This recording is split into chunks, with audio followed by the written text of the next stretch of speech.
the best copywriting advice is always, always, always write it how you say it out loud.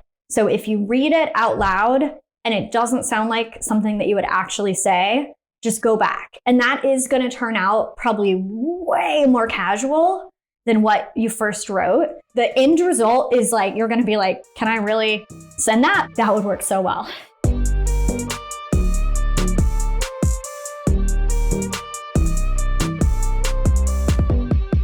In this episode, I talked to my friend Laura Roeder.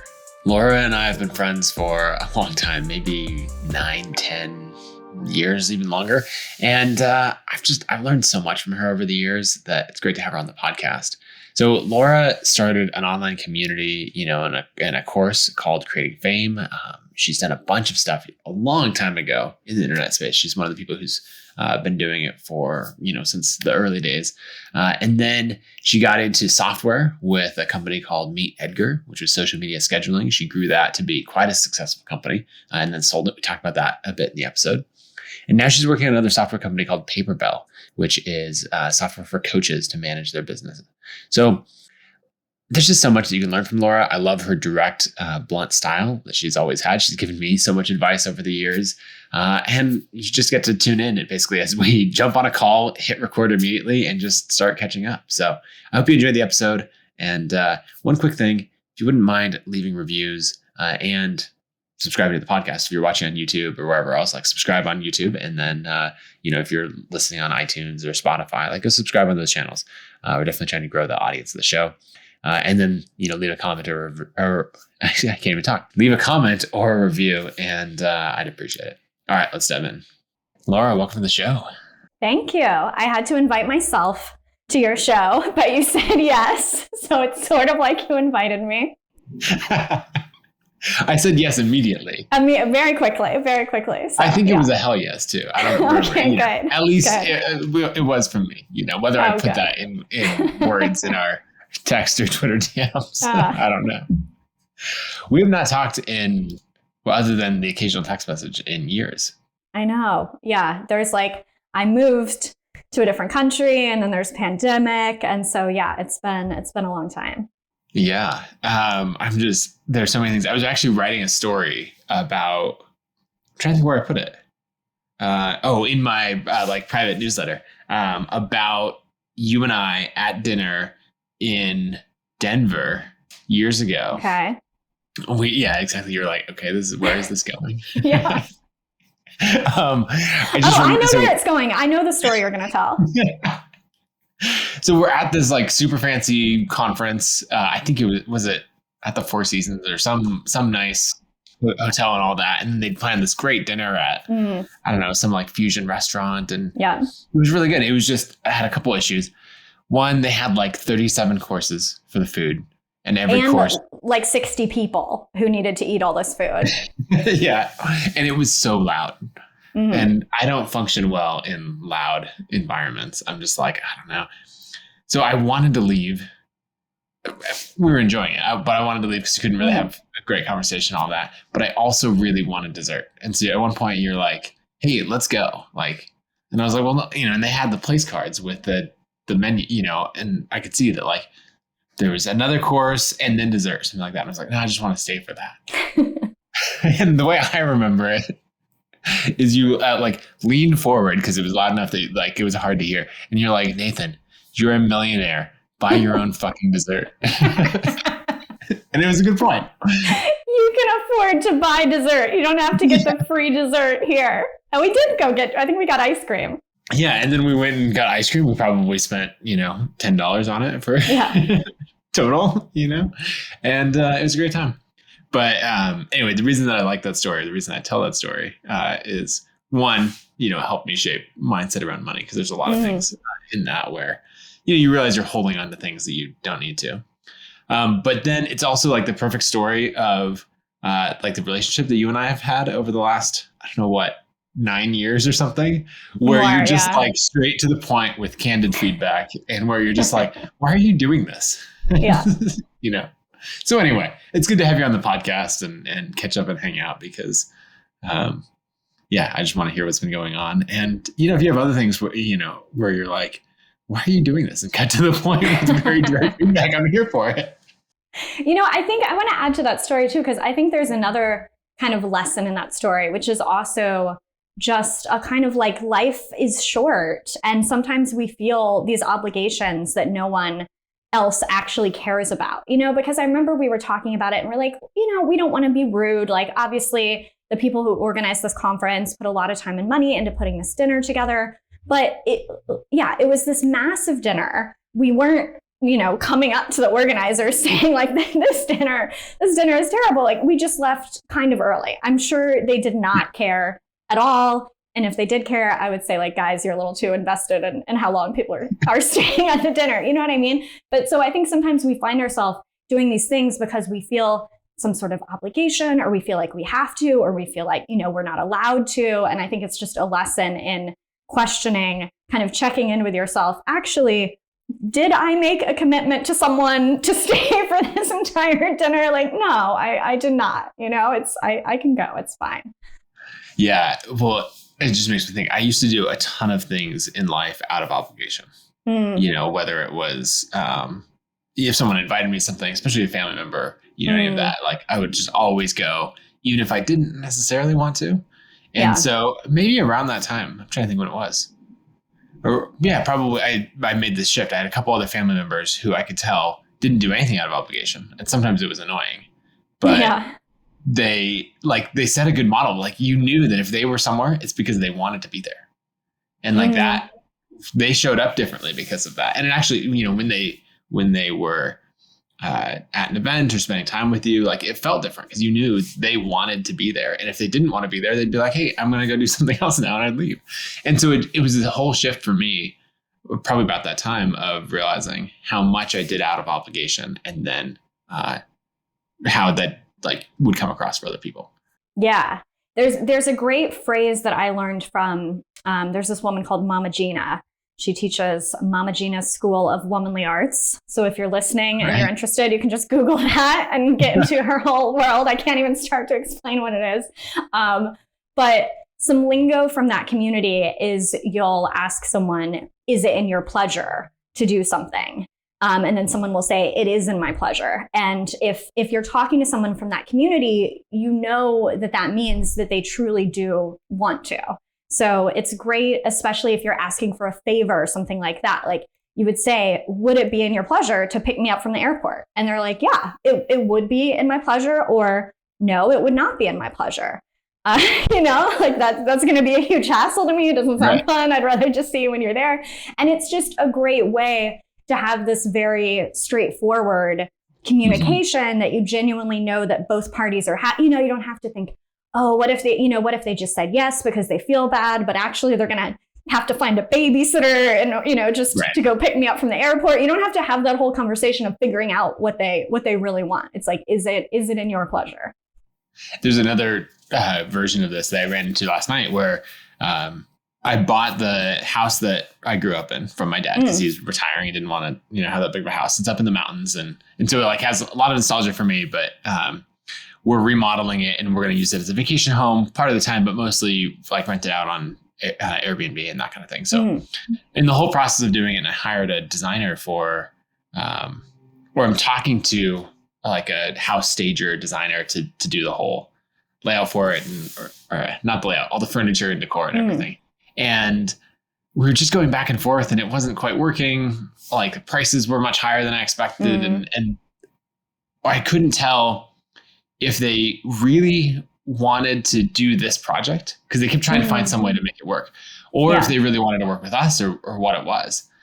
And so finally I just called them and said, like, because I didn't want to be a burden on them. I didn't want to, really push for something that didn't work. So I finally just asked, and it was, my question, it was much longer than like, would it be in your pleasure? But it was that question of like, do you want to find a way to make this work? And they're like, oh yeah, two things. We really like working with you. We did it on another project, and we really want to do this project in particular.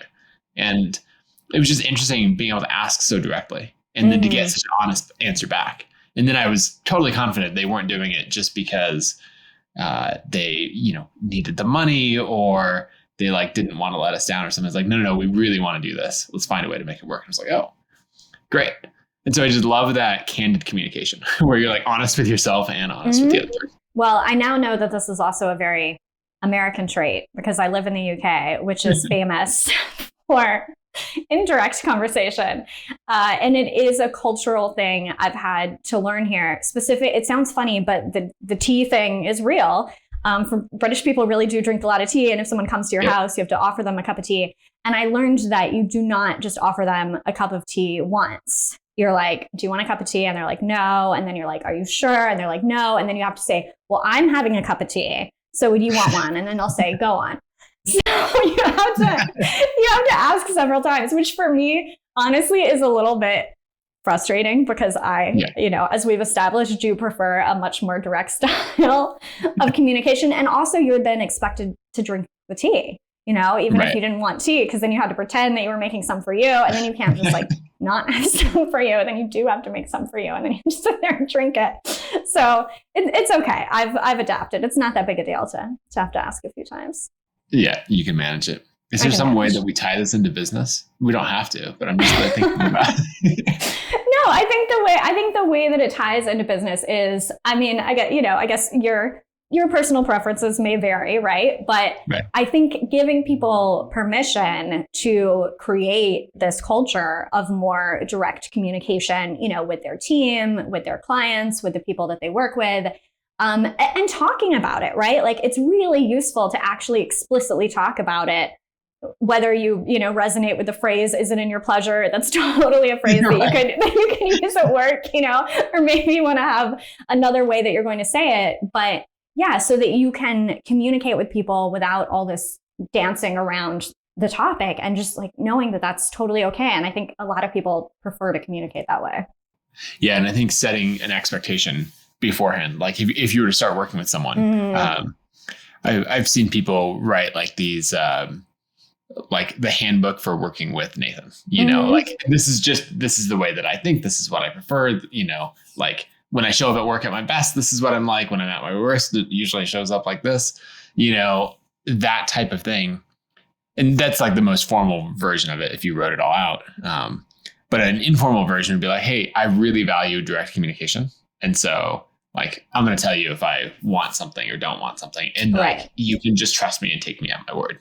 And that's really helpful. Yeah. And, this is something I was working on this morning for my company. So Paperball is my business now. So it's a SaaS company for coaches, life coaches, to manage their billing and their scheduling and contracts and client information and stuff in one tool. And I'm building the company in a very different way than I built Meet Edgar, my last company, because Meet Edgar, we were all about having a full-time team. Everyone was W-2. And with Paperball, I'm building it with subject matter expert freelancers. You have a specific job, you have a specific project, you go in and do it.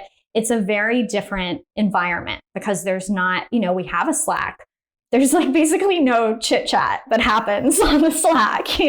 There's no there is no career building opportunities. It's the only opportunity is kind of, do your work and get the experience that way. And you can get better at your craft by doing this project. So as we, grow over time, it comes up more and more often, needing new freelancers for different projects. So I was working on kind of codifying what is the culture here. And I think a big thing for me has been giving myself the permission that it is okay to have this culture, that you don't have, for example, customer service, we just need a few hours a day. I don't see opportunities for them to get to lead a big customer service team. But also there's a lot of people that don't want to be a manager, that want to be an individual contributor, get it done, don't have to go to meetings, can just go in and do your work. So I think for me, it's been a big thing just to give myself permission to say yes, this is how we do things here. You're going to love it if you're like this. You're not going to love it if you're like that. And especially, I think a lot of very small businesses listening to this podcast, we do need to do things in this more creative way. And I think sometimes we can feel guilty about it. Oh, no one's going to work with me because they're not going to be able to have this big team to collaborate with. But as a, one person business working with a few freelancers, you have a lot of great, unique things to offer too. Yeah, one thing that stands out in that is saying, I think most people say, you're going to love it if you're this type of person. And if you're this type of person, you're going to love it as well. I'm not really sure why, but it'll be great. Yeah. Everyone's going to love it. And what you're doing very deliberately is saying, this type of person is going to love it. And this type of person is actually probably going to hate it and should avoid us entirely, not as a customer, right? But as a team member, right? That's not something that you're going to enjoy if you're the type of person who's getting a lot of your community from work or, really looking for managing people, career growth in that way. Like, it's not for you. And I think in audience building, in business across the board, and then certainly in team building, the more you lean into the things of saying, like, very clearly, there's two sides to this coin. These people are going to love it and these people are not. I'm specifically making an audience for designers, and developers are not, like, I'm not catering to them at all, or whatever thing, and being clear about who you're excluding makes who you're for a lot stronger. Yeah. But it's always really scary to do. It's really scary to do, especially when you're smaller. I mean, this again is something we're doing at Paperball, where we've been doing some customer research lately, and we figured out that life coaches in particular, and I mean, life coaches can call themselves lots of different things, but basically, if you're a coach that sort of helps with that more personal side, that really is the home run for our product. And also, we've recently realized that we are really a product for your one-on-one services. Right now we have some kind of very basic, like, content delivery, course delivery stuff. But the direction we really want to go is servicing one-on-one. And that at first felt a little scary because one-on-one is way less glamorous. Like, if you are looking at media on, like, how to grow your coaching business, a lot of it is going to be about doing courses. A lot of it is going to be group coaching, like scale your business, and all that stuff is great, but it's not what everyone wants to do. Like, I think at the end of the day, in most situations, people are going to get the greatest transformation from one-on-one work. Like, one-on-one work is really important as a coach, I think, if that's something that you are excited to do. And most coaches' businesses are going to be majority one-on-one, even though you don't hear as much hype and excitement about that. So it's a change actually that isn't on our website yet, but is going to change on our site and our positioning, and has given me a really clear goal. Actually, I have a little note here that says the world's best platform for one-to-one coaching, and gives me a very clear goal for our roadmap, for what we want to build in the product and not want to build. And I know that it makes it so much easier for a potential customer to look at us and say yes, but it's scary to do, especially, online courses. They're obviously a huge trend, gonna keep getting bigger. So to say no, that's not the bandwagon that we're on is like a little bit scary. Yeah. Those decisions where you could be wrong and they have implications, which makes me think of the inverse, because there are decisions where you can't really be wrong. Like, it's in a falsifiable way, right? You can't prove that this is wrong. So for example, if we target everyone, you can't really prove that was the wrong decision. Right. Because the byproduct of that, if it goes poorly, is going to be that the company doesn't grow. But I could blame the company not growing on 100 different things. Yeah. But if, for example, I target one-on-one coaching specifically and the company doesn't grow, I'm likely to blame that decision for the lack of growth. And so it's interesting looking at the decisions that you're making that, like, actually feel really scary, because you're like, I could be wrong in this. And those are probably the best decisions to make, because they're the ones that are actually narrowing in your focus and actually having you, they're probably driving growth. And it's the non-decision of like, oh, we're going to target everyone. We're going to build all of these features. We're not going to come into the market with a particular opinion because we could be wrong. Yeah. But then, you said you don't really know either way. Yeah. So what's is there a moral to the story? What are you supposed to do if you don't choose and then it doesn't grow and then you don't know why, and then you do choose and it doesn't grow and you don't know why? Well, I think if you do choose, You learn a lot more. I think a lot of the broad decisions, right? We're going to go after everyone. We're going to all of that. The decisions that open things up tend to give you a lot less information because you can blame a lot of different things. Whereas you made a decision that narrows something down, and we can know in a period of time, is this useful, or was this the right decision? You might get feedback that's more clear. Yeah, you'll start to find out, like you'll get feedback on that specific thing. Whereas if you make a broad open decision, you're not going to get feedback that ties to that specific thing.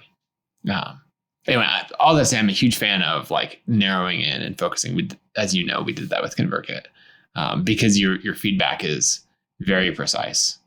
So let's talk about Convertkit, because you guys are at an interesting point where obviously now you are adding on a lot of features, right? You have payments now, landing pages, right? I see you're building a lot of things. So how did you come to that decision? Was it like, okay, we have kind of captured enough of the market, then now it's time to go off in different directions? What does that look like for you? I think it's something we talk about a lot of how much have you scaled your current thing before you add in the next thing, right? Because when you get to a certain number of customers, we're probably at 25 million a year in revenue when we started working on payments, right? And so it's on one hand, it's like, look at all of these customers. Say at that time it was 35,000 paying customers. Then you're like, wow, if I get all of them to do payments, then this is a huge line of business as well. So that's the like, here's why you should do it. And then why you shouldn't do it is the like, have you scaled the core, right? Email or landing pages. Have you scaled that as far as it could go? Should that get to 100 million a year in revenue and 100,000 customers first? And it's a tough trade-off. And I think one of the biggest mistakes that founders make when they have some level of success is they add the other channels sooner. I refer to it as like building a skyscraper versus building a strip mall. And you got your Radio Shack and your Subway and your, all these other things that you add next to it. I don't think I have a clear way of knowing which is right. Yeah, it's just seeing the opportunity, like the opportunity cost in each one. And I think I decided with adding Convertkit Commerce that the opportunity cost for the core platform wasn't that high, and our market was big enough. Though at this point, we only have like 4% of our paying customers receiving payouts from commerce right now. And so it's still relatively small. So there's a lot of opportunity to grow, and it's grown more slowly than I expected. So does that mean that maybe you did it too early? Potentially. Maybe it was the wrong call. You never know. This is the problem. But then you can stop worrying. You'll never know. So stop worrying. Right. Yeah. I wonder if we did it too early. I think also the feature set required to compete in that space is pretty substantial. Yeah. Right. And that's the thing, especially if you go broad, right? This is an advantage to what you've done with Paperball of going narrow, because now you don't have to have a course platform that competes with Teachable, Podia, Thinkific, et cetera. And you don't have to have, whatever else. So anyway, narrowing down, especially early, is a really good thing. Yeah. I mean, that's kind of what we saw the writing on the wall is like, if we keep going broad, where we end up is Kajabi. That's kind of the more similar, like, Podia and Teachable are like just courses. Kajabi is courses and email marketing and God knows what, like just literally website building. Website building. Yeah. Just literally everything.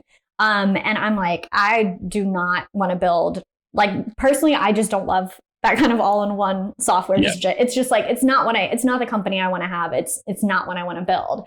But if we keep, and I think, this is why it is so important to figure out where you're going sort of long-term, a year or 3 years or whatever, because you might just start sort of adding on here and there. Things are, people are asking for more courses. People want to, be able to share videos, whatever. And then you realize, well, now I have this in-betweeny product that it's like, we're not Kajabi. So it's like, why are you going to choose us over Kajabi, where we could have stayed really focused on your one-on-one services, your one-on-one coaching? Then we can build something that really is the best.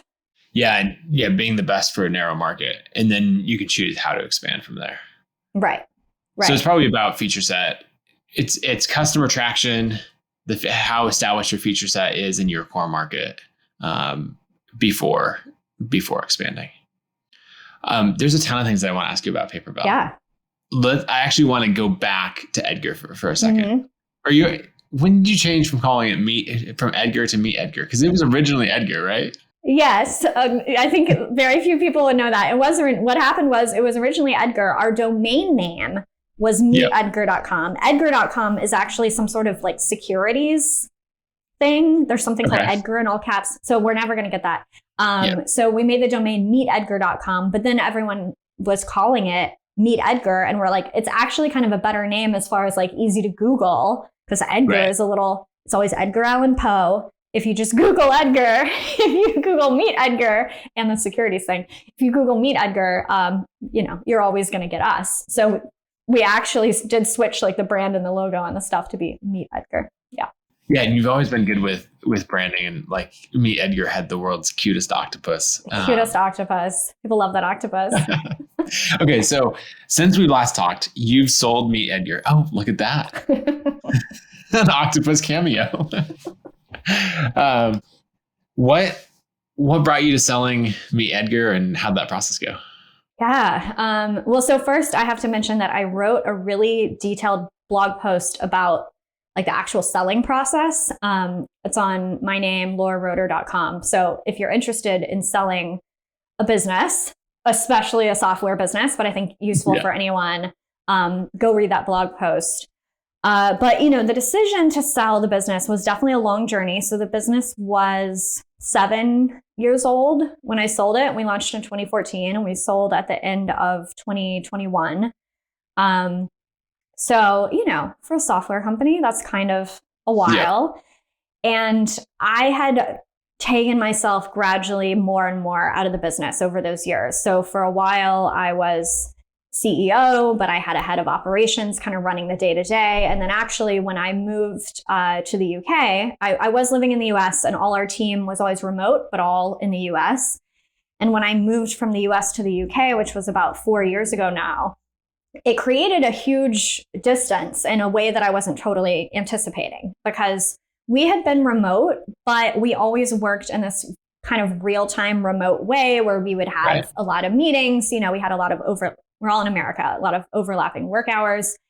And what I didn't anticipate is like moving to the UK, American work hours are basically evening hours, totally evening hours for West Coast. The problem is I have little kids. So like, maybe if you don't have kids, you're like, sure, I'll just start my workday at 5 p.m. But like, if you have kids, like that's after school time, dinner time, bath time, bedtime, like the prime US working hours are your prime kid out. It just doesn't work out.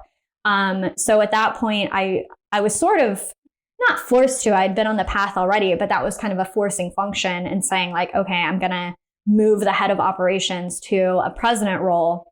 And I'm really going to be out of the business. So it was like a long journey from, obviously being super involved in the business when we launched to being out of it more and more to deciding to sell it. But yeah, there's so many factors that go into selling. I don't even know kind of where to start. Yeah. Well, I think staying on the business operations side for a moment, you and I have always had a little bit of a different style in business. Where you're better at systems and you'll create that space. I think I'm the person who's like all the way in it. And then I'll like get a little bit of distance where I'm like, okay, I hired these people. And then if someone leaves, I'm like, I don't just perfectly replace the person. I like dive right back into the business and the role. I'm actually doing it right now that I think about it. Our VP of growth left and I'm like filling that role and having a great time doing it. But also, the advice is if you want to be able to sell your business, like it has to operate and function without you. And then also if you want to be a good leader, right? You can't be in the weeds of everything. And so I think that's something that you've always done well, is having those systems to operate at scale. So I just want to call that out. Yeah. And also a big part of my story is I went on maternity leave 6 months after launch. And I was actually away for like 2 months. So again, just a great forcing function. I knew I wanted to be able to take a real leave. So I had to set the business up in a way where it didn't all just fall apart when I was gone. Yeah. Yeah, that's good. Okay, so you decided to sell, and people can read the post because it is very detailed and has all kinds of great advice on it. Did you end up, like, after the sale, did you end up having to be involved in any way, or it was just a clean break? It was a clean break. I mean, I do have a contract with them. It's actually like just now finishing, where they could ask me questions for 6 months after the sale, but I haven't heard from them in a few months. But yeah, the business, like you said, like having things systematized was definitely always a strength of mine. The business is just really simple as far as business model goes. You know, we were 100% self-serve. So we didn't have any clients on a special plan. We didn't have any customer success where we were like servicing people, no custom features. No one mailed us checks. No one had a custom payment plan. It's like all of our revenue comes in through Stripe. All of like for a long time, we only had one plan. We did have two plans by the time we sold, but it's like 100% of people are on this plan or that plan. That's it. Yeah. You know, it's like, it was a very simple business. We always used just like, you know, standard stuff as far as we weren't making like coding our own weird things using like weird programming languages no one's ever heard of, which, you know, I didn't know how important that was until I sold the business. Like doing things in a standard way, definitely for software, but I think this applies to other businesses as well. Like just use the sort of standard best-in-class tools, use the standard processes. If you like got real crazy and creative and are making up all your own things, your business is very hard for other people to run. Yeah, I mean, I think that's why these like WordPress plugin businesses get sold so often and are relatively easy to sell. Yeah, because it's just like you can hire a WordPress developer, you can hire a Rails developer, right? In each of these categories, it's like. Don't get too clever, because then you're gonna regret it later of making this complexity. Okay, so one thing I'm wondering, well, going back to the money conversation from the beginning, were there any shifts in how you have shown up over the last like 3 to 6 months since selling the business, where you had to operate, or like you realized, oh, I can let go of that way that I was working or the way that I interacted with money or anything else? Yeah. So I was in a very strong financial position before the sale. So I had always paid myself a few $100,000 a year, always been like a strong saver. So I had like a pretty substantial wealth, you know, portfolio by the time I sold, but I did not have a like kind of amount of money in investments that I could just live off of forever, which now I do. Like now I'm at the level where, and obviously that number is different for everyone, but I feel like I have enough of investments. I don't have to work, don't have to do any sort of scrimping, you know, on the life I want to lead. So when I first sold the business, I took a week off and just stayed in Brighton, here where I live. Because I wanted to have that experience. Like I wanted to put in my brain, you don't have to work. And to be clear, by this time, Paperball had already started like a year ago or something. You know, I was already well into Paperball. And I was pretty clear that I did want to keep doing Paperball, but I just wanted to make sure that I stopped and considered like, okay, have this life for a week. You're not like on holiday. You're just living your normal life where you live. You're still picking up your kids at the normal time, right? You're just not working like you usually do during the day. Have that experience. And it was really good, actually, to have that experience, to remind myself that that really is a real choice for me. Right. And I do sometimes, I mean, the way I work now is like very part-time, very casual. And it has made me kind of remember that I am doing this for fun in a lot of ways, my business now. And I mean, it relates exactly to what we were talking about earlier, the different way that I'm building a team. I'm like, this is kind of an experiment for me in what sounds to me like the most fun way to work with people. Because like you kind of alluded to, like if there's a spectrum of like people person, systems person, you know, they're not totally mutually exclusive, but I'm like more on the systems side. So it's like, yeah, okay, can I build a company my way, where I'm not needing to do a lot of performance reviews and check-ins and team meetings and stuff that honestly I never really loved. Like, can we get freelancers to show up and do the work? And part of the reason I've been able to give myself permission for that is like, okay, you have enough money. This is just a project you want to do. So make it enjoyable for yourself. Yeah, I like that. There are times that I found myself explaining, like to my kids or something else, like, oh, I have to go to work or all of that. And it's like, okay, I don't actually. Yeah. I'm choosing to go to work. And going back to the doing things out of obligation or all that, like saying it's not an obligation at this point. And so just changing that relationship and saying like, oh, this is what I want to do. Even on the days where I'm like, why do I still do this? Or anything, when things are going wrong. It's like, oh no, I deliberately choose to do this. So I like the idea of taking a break from it, or like living that reality for a little bit. Yeah, I think I felt the money once I started investing it. So basically kind of what I'm doing with the money from the sale is more or less just putting it in various index funds. And, for various reasons, it just sat in cash for a while before I started doing that. I did get to buy in like a little bit of the drop at the beginning of the year. So I was like, I know you're not supposed to time the market, but I'm like, oh, if it's a good down day, like I'm gonna buy. So that actually I didn't honestly have like this huge sense of accomplishment when the money hit. But once I had the big investment portfolio and I got to like make those really large buys of the investments, that kind of felt like, oh, this is real. This is kind of cool. Yeah. Oh, that's great.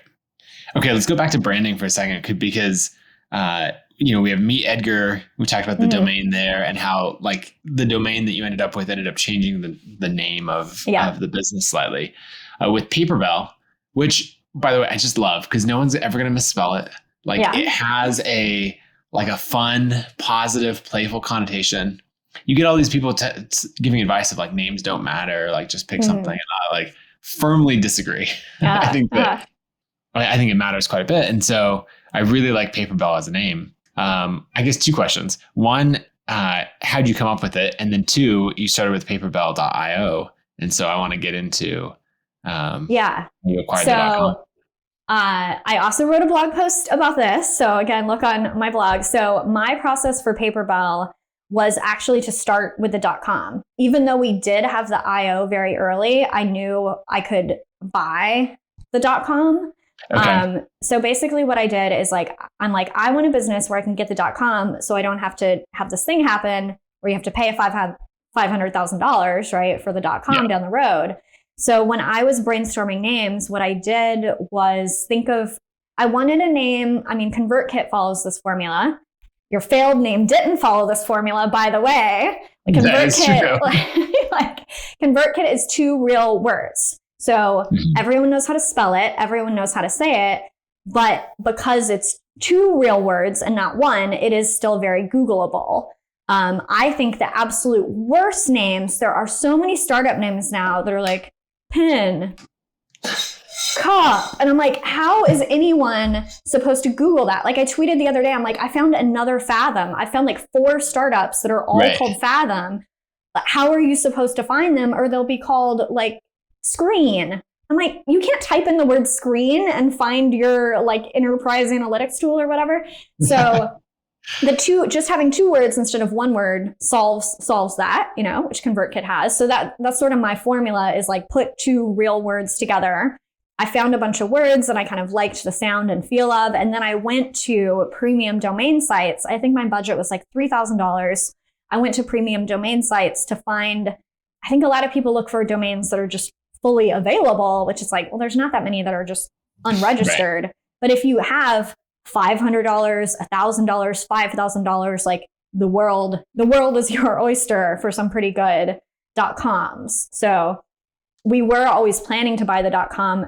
Again, you're really paying attention that there was an .io. I think that was when we did like a landing page pre-launch. Okay. We did that on .io, just being like, we're not going to spend $3,000 if the universal feedback is like, you dummies, like no one wants this. We'll wait to get some people come through the landing page and then we'll buy the .com. But we did buy it very, very early. How much did you have to pay for it? It was right at that like 3,000 type of number. Yeah. It's interesting going to the premium domain marketplaces because there's a lot, and you in the say $2,000 to $20,000 range, which is a lot of money when you're just starting. Yeah. But at the same time, it's not like in the grand scheme of things, if this business works, it's very little money. You're going to have to spend for it. And so like I searched for domains that were available, to register at GoDaddy for $7.99 or whatever. Right. But hearing your story and others, and this is also right, because if I start another business, I'm doing it with a budget. And so that's helpful. That helps a lot. That helps a lot. But one example is Teachable, for example, used to be called Fedora, and their domain was usefedora.com. And Podia used to be called Coach, which was the worst name ever. Oh, and there was with Coach. Withcoach.com, I think, was their domain. Or Use Coach, one of the two. Usecoach.me even. Oh, that could be. Oh, I have a rule on company names or domain names. You're allowed one modifier. So if you misspell the word, like that's your modifier, and you have to have the .com. You added the extra vowel in there or whatever. Or if you added use or with, so use coach, then you have to have the .com because that was your modifier. Or if you have the .me or .io, like that's your modifier, and you have to have you're only allowed one.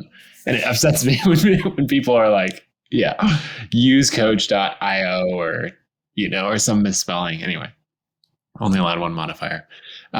Anyway, so Fedora, like I'm trying to think what revenue was. I think it was probably 50K MR or more. Because I remember Convertkit and Fedora, then Teachable grew at the same time. But when they were searching for a new name for their business, they just went on the premium domain marketplaces and just scrolled and scrolled until they found something. I think it cost 20 grand or so. And so, but Teachable is like a really great name. An excellent name. Yeah. Yeah. I know it's not as expensive as people think. So yeah, like I said, I spent 3,000, which is a lot, but a lot less than 20,000, right. And there are some names even for like 500 to 1,000, maybe not as good, quote unquote, but like you can get especially like a Podia type name where it's something sort of similar to a real word. You can definitely get those for that 1,000 and under type of budget, just because they're so random. It's like someone, may or may not want it. So yeah, I think it's a path that a lot of people, it just never occurs. They just think they can't afford a premium domain. They think they're all hundreds of thousands, and that's absolutely not the case. Well, I think another thing that you have going for you with Paperball is domains are often priced based on length, right? So Podia.com is going to be a fairly expensive domain because it's only 5 characters. Whereas Paperball is 1, 2, 3, 4, 5, 6, 7, it's longer. 10. And so what you're going to end up with there is it's priced as though it's less valuable, but you have very simple letters. This is something I would do differently with Convertkit, is I would not put 2 consonants, like 2 hard consonants together. We're into like the nerdiness of naming, right? We're like technically with Paperball, you have 2 consonants together, but neither are hard. Like it's not a hard transition when you say it. And they're all like very simple letters. You don't have any Q's or Z's or. But neither do you. I think you're overthinking this, by the way. I think Convertkit is great. But I think that you can end up with a longer domain, a longer, 2-word domain, but it feels and sounds very, very simple. Yes. And that's the thing that I would have people take away. It's not about the length of the domain. It's about how it feels and sounds and how spellable and pronounceable it is. Yes. So, anyway, I'm a nerd on. Okay, another thing that I want to ask about with Paperball is you have a long form, like blog post style sales page, which you and I both have a little bit of a background in direct response copywriting and that world. But most people, when you do a SaaS page, right, a SaaS sales page, you make it all fancy. You got to hire a designer. You have to do the same. You have to look at whatever illustration style is in vogue right now for SaaS pages, and you have to copy it exactly. Make it look exactly the same, no variation. It has to be, you're like, oh, what's Intercom doing now? Okay, cool. Yeah, let's do that. By the way, people called intercom.io forever until they took them a long time to grow out of that. Anyway, so I'm curious why the long form written page. Yeah, so to be clear for anyone listening, it's our homepage. So it is very, very unusual for a software company to go to the homepage and see long form text. So there's a few reasons why I thought it would work for our market. We have split tested it, and it did win, not a massive split test. But I think the reason it works for our market, so one, our market sees a lot of long form sales pages. And ours is nice looking with a nice design, but I know there are some markets, programmers, who if they see anything that looks remotely like a long form sales page, they're like, it's a scam. I'm leaving now. Right. It's a scam. Just like some audiences, they have a bad connotation with it. Our audience does not. Our audience is used to buying online courses, or coaching often uses kind of the long form sales page. They're used to it. So it's kind of how they're used to buying things. Another big reason why it makes sense to us is because Paperball is a new category. So this is something that is very, very different from Meet Edgar. So when we launched Meet Edgar, we were not the first social media scheduling tool. We did not think of that idea. Right. Hootsuite and Buffer both already existed. We had kind of a new spin on it, but it was an established category. And in retrospect, that was the best thing about marketing a business like that. Obviously, Convertkit's the same. When people choose Meet Edgar or Convertkit, what they do is they look for an email marketing tool. They look for a social media marketing tool. They read a bunch of blog posts with lists of all the top 10, and then they choose one of them, So if you're in and this is, again, why it's great to have competition. People are so scared to have competition. If you're in an established category and you can make it to those lists, a certain percentage of people are going to choose you.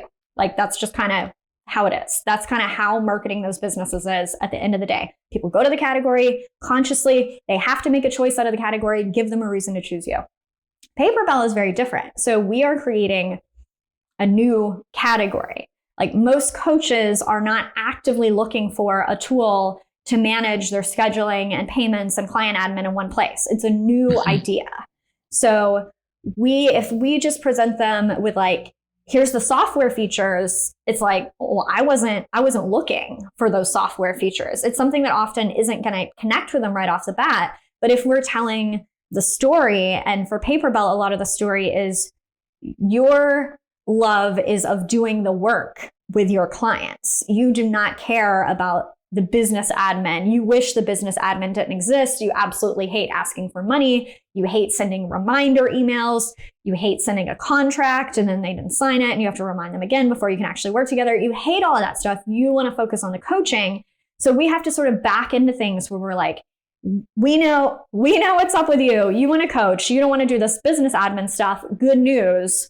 We have a solution for you. We have software that does this. I think it makes a lot of sense for our market that we would really need to tell the story, which I think the best way to really connect like that is through a wall of text, because you can really have a conversation with someone. It would be hard to do with just kind of a few graphics with one little line of text underneath. Yeah. And I've definitely tried it for, you and I have both sold courses with long form sales pages. It works really well. Yeah. That great copywriting, drawing people in. And it's the opposite of the approach that probably most software companies take, where they're like, here's a beautiful design. What text should we put in it? What do you want to swap out this lorem ipsum for? Or maybe they worked on the main headline, right? But then everything else is kind of written to fill in the design rather than the design around the text. Something you have a date on the homepage of April 5th, 2022, which happens to be today's date. I don't think that's an accident. Did you notice in because it feels like it's this article that you just published, right? Is that something that you split tested, or you just put it in there and tried it? And I haven't split tested the date, but it's funny for me. It's less about that looking like it was just published. For me, it's more the inspiration is from those old school direct response letters. If you, and actually, you know what? It doesn't say this anymore. The headline used to be like Dear Coach was the headline. So now we have a different headline and it doesn't start with Dear Someone, but it used to start with Dear Coach. It actually was written as a letter. So I'm like, well, if you have a letter, you have a date on the top of the letter. So yeah, for me, it's not so much about like, and just to be clear, that date is updated automatically, just so everyone knows. It will always say Laura, today. the systems person, is not going in there and being like, what day is it? The 6th? Okay, cool. And changing it. So yeah, for me, I just wanted to create a feel like I wrote you a letter, and I think what we often can forget when we're doing online marketing is the person reading that letter is reading it today. Like I wrote it a few months ago. I've edited it a bunch of times. I've split tested it. To me, it feels like this other thing, but to them, it is a letter that they are reading today, And I think having today's date is just a little thing that sort of catches, it just makes your brain be like, oh, that's today. It's just a sort of a tiny, tiny little thing that catches your attention. Yeah. I think that people get really hung up on sales pages, right? Because you have to be a designer. You for sure have to be a copywriter. Like it's all these skills that you have to make a sales page. It's like, oh, I couldn't possibly do that. And the approach that you've taken, which you're a very good copywriter, so that helps. But the approach that you've taken is just like, hey, like dear customer, dear potential customer, here's why we made this. Here's what you should, here's why you should buy it. And if you write that out, maybe later you'll hire a copywriter to punch it up. You'll hire a designer to do other things with it. But you can start from that. And anyone who can articulate a business idea enough that they're like, I want to spend the next 5 years of my life building this, like has the ability to articulate, why they're building it, why you should buy it. And the letter is a great tool for that. And it like lets you get past all the things that we get hung up on, right? Of the design and everything else. Absolutely. And I mean, I think, the best copywriting advice is always, always, always write it how you say it out loud. So if you read it out loud and it doesn't sound like something that you would actually say, just go back. And that is going to turn out probably way more casual than what you first wrote. I do this all the time with email. I do all the copywriting for Paperball. I do it all the time with emails because a lot of our emails for Paperball are plain text emails just signed from me. And it is, even though I'm very experienced, my initial mode when I'm writing an email is a sort of promotional copywriting email, which has its place. It's not like you never send those. But so I will imagine I'm like, okay, if I literally wanted to tell Nathan about a new feature, if I'm like, I know that my real friend Nathan uses Paperball, I know he would want to know about this new feature that I released.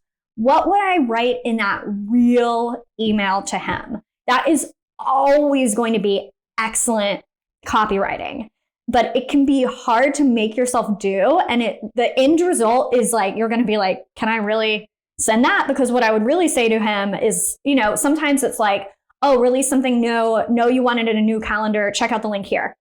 No signature, right? That might be the real email that you would send your friend. That would work so well as a product announcement email. Like I promise you, because it has that real feeling of someone sending you an email and you're, oh, I do want to check this out. I'm going to click the link.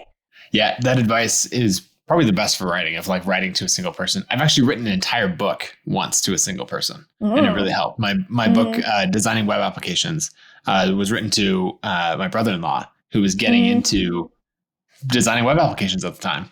And so I just kept thinking about, okay, what would Philip want to know about this topic? And I'd be like, dear Philip, and or like, hey Philip, and I would like write an entire chapter, and then I would go back and remove the hey Philip because it's just weird in a book. But it's such a useful tool because it takes you from like, what would the broad masses on the internet or all the potential readers want to know, and it just takes you into like, right, here you go. And a real person, not a persona. I think often people, you make your little customer persona and you're like, oh, it's Singing Sally. She loves to sing. It's like, don't write to Singing Sally. Like write to a real customer, right? You emailed with them the other day. They had a question for you. Write to that real person.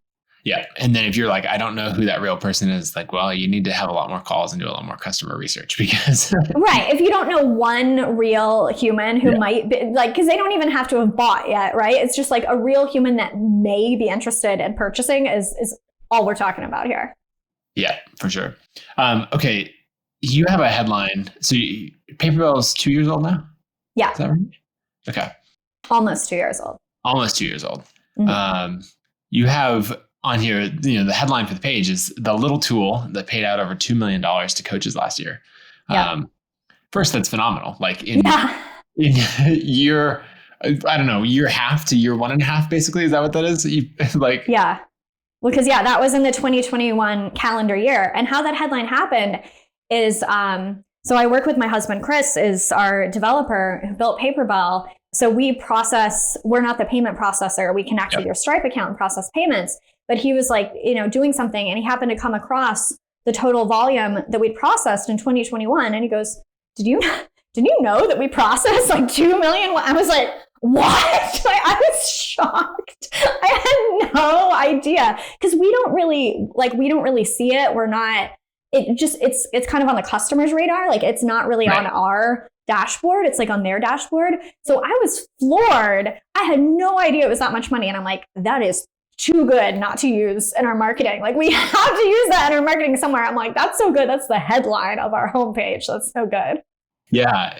I mean, that's phenomenal traction, like early in the product. And that's really exciting. One thing that I have to say that I've told you over text before is that you need to switch to being the payment processor. I know it's a bunch of work and all of that, right? But moving from Stripe Connect to Stripe Custom Connect.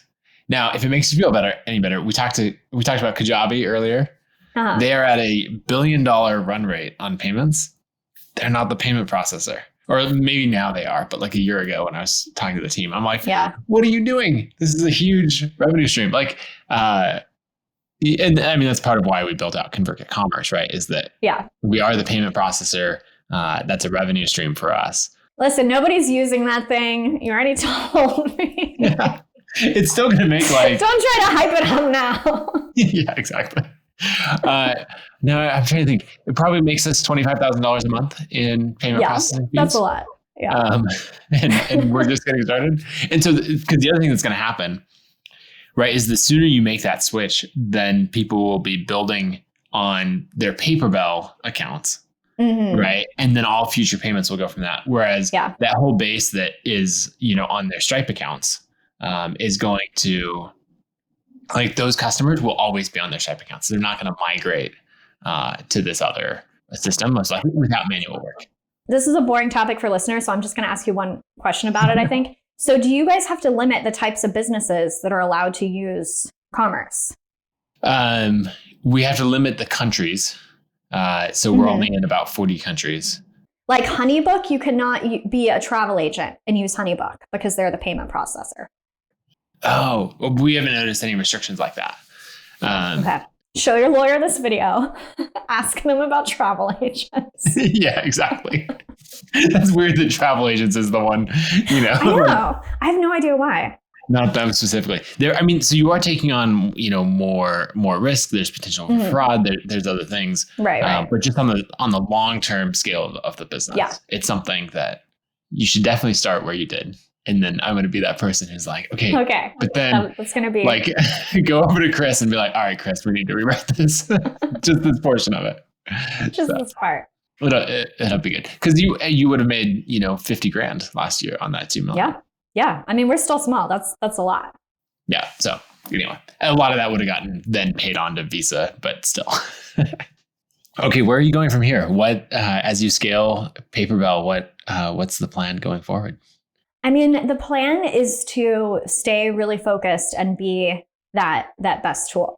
I love being in an industry vertical. So I was kind of talking before about what was easy about Meet Edgar marketing was they're already looking for a social media scheduling tool. What was hard about Meet Edgar marketing is we didn't have a specific niche beyond kind of freelancer, solopreneur, very small business. So we couldn't find a list of our customers. It had to be people who are looking, for social media scheduling. Paperball is the opposite. Very few people are looking for us, but, we're a sponsor with the International Coaching Federation. And we actually get a ton of leads from that sponsorship, which I was actually really surprised by because I've tried a lot of this stuff over the years. Usually don't really get any clicks from it. Like when ICF publishes our lead magnet link in their newsletter, we get like hundreds of new leads, which I was like, wait, what? Is that, how is that? This is working. How, is that, like I actually paid for something and it actually worked.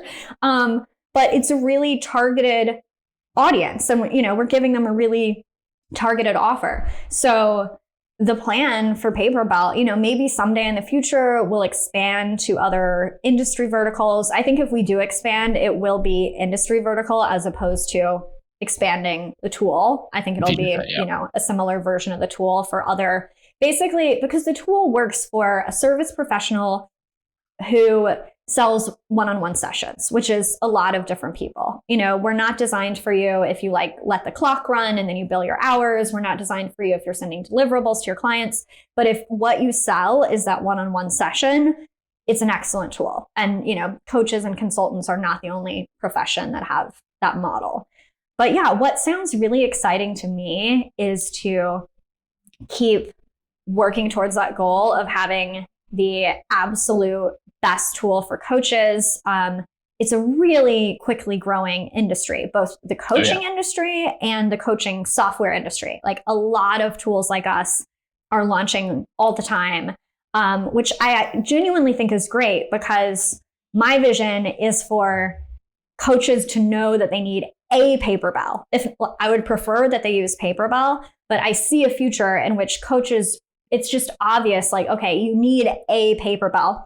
Hopefully they'll even call it that, even if they use another one. They'll be like, oh, well, I use this crappy cheap Paperball, but I use a Paperball. That it's just an obvious choice. If you have a coaching business, you need a tool like this. And, I'm very genuinely excited about coaching in broad strokes. I think coaching is an amazing thing. It just, probably this audience doesn't have a lot of coaching skeptics, but there are a lot of coaching skeptics out there. And I'm always like, you're just hiring someone to support you get better in some area. Like, how can you be mad about that? I just don't get how people are, oh, coaching is a sham. I'm like, how could someone just chats to you and checks in with you about getting better about something? I just don't get how it's a scam. Okay. But yeah, I think coaching in general makes the world a better place. And I'm excited about kind of professionalizing the industry, helping the industry to get better and grow. Yeah, that's awesome. I mean, as anyone who listens knows, I'm a huge fan of coaching because I hire coaches and all that. And yes, there are bad coaches out there, just like there are bad programmers out there, right? Like whatever industry, there are people who are not effective at their job, right? Or who create more problems than they solve. Yes. But yeah, that's awesome to see. I'm going to be really curious in a couple of years as you write more about the model of building the business of the independent contractors and you and Chris as the full-time people working on it. I just think we need more there's so many things where people are like, this is the best practice. This is the way it must be done. This is the way it's always done. And I'm like, you just mean that you don't have a good example. You've never read a good example of it being done a different way, which might be for good reason, or it might not. And so I really like it when people show other paths. So thanks for doing that and keep it up. Yeah, thanks. Where should people go to follow you and read the articles that you've written and then sign up for Paperball? Yeah. So Paperball, as we mentioned, is paperball.com or Paperball on social media. And you can check out my website at lauraroeder.com, where I blog once every quarter or so, I would say. When you have something really substantial to say. Yes. When I have something to say, I write a blog post. So the ones on there are pretty good. Yep. I love it. Laura, it's great to catch up. Thanks for coming on the show. Thank you.